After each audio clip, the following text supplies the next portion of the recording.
another former Oregon Duck and Chargers great. That's right, like yourself. Justin Herbert. Exactly. 300 yards passing, 3 touchdowns. And we were talking before we came on about the fact you just feel that overall Justin Herbert is an unappreciated player in the National Football League. He is, and it's probably because of where he plays. And look at his receivers. No disrespect. We're talking about Ladd McConkey was his #1 receiver last year. How many great quarterbacks have a second-round rookie as their top guy? He seems to continue to make plays. For those who thought that he had a down year last year, this is, again, it's a market thing. You have to win the playoffs to get respect from people. That's the way the world works in all pro sports. But Justin Herbert is a guy who last year he was the third most efficient quarterback in the NFL on passes 10 yards or more. All the great quarterbacks, and those are your money passes. 3rd and 10, big plays down the field. He was third, and so I think there's just this. I think where he plays, again, the lack of success in the playoffs, and people just don't give him the respect. But I think tonight on prime time against Patrick Mahomes, that will probably shift some of the narrative. But he's also a heck of an athlete too. Man, so. that last run, that 19-yard run to seal it was incredible.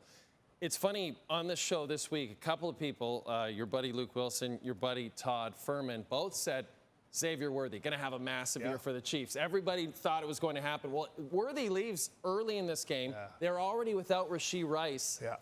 The Chiefs still made it close toward the end, but what did you learn from the Chiefs in this one? You got to go with Hollywood Brown at that point as your main target. Yeah, and the conversation about their offense over the last 3 years has been, how do we get the ball down the field and get big chunk plays? Patrick Mahomes is, you look at a quarterback who, he has maybe the biggest arm in the league. I remember talking to, Devin McCourty, former Patriots great. I was talking to Devin McCourty a couple years ago, and I was talking about Josh Allen. That was the conversation about how big Josh's arm was and how you defend that.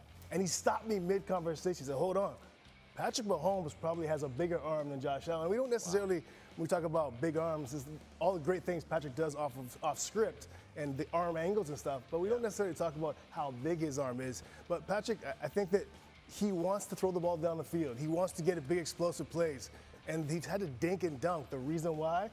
Bad offensive line play the last couple of years. Obviously, again, some of the receiving issues they've had.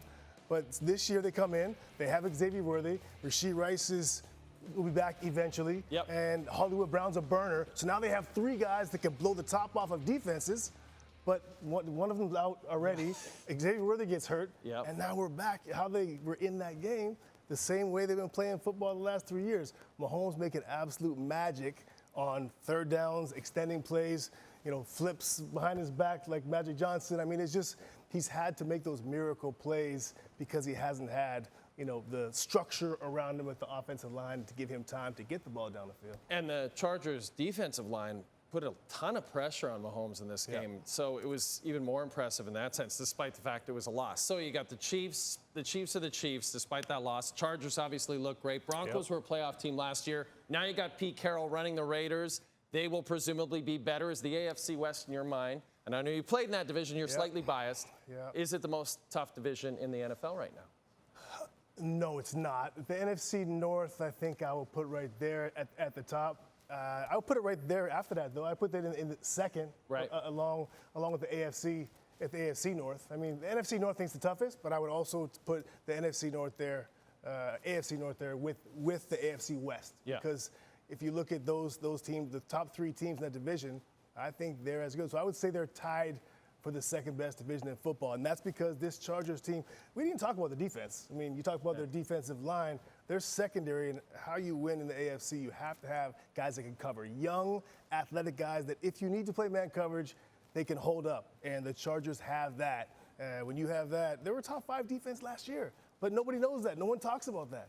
It's funny you say it. Like, they're in the LA market, but LA completely ignores them. LA is more interested in the Las Vegas Raiders than the Los Angeles Chargers. It's sad. Hey, do you want to talk about this incredible Buffalo Bills game coming up? Absolutely. I'm super pumped about this, buddy. That's gonna be a game. This is going to be an unbelievable game. If you're wondering who's favored, the Ravens are a slim 1.5-point favorite.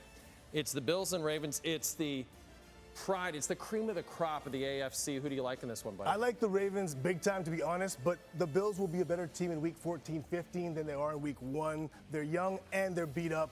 So Bills fans, if they do lose Sunday, don't worry, they'll be better. Yeah, possible championship game preview. If they win sure. tonight, if they win on Sunday, then really watch out because when they get healthy, they're gonna be really tough to handle. It'll be the final home opener at Highmark Stadium before Buffalo moves into their new stadium next year. You can see it on TSN after that game.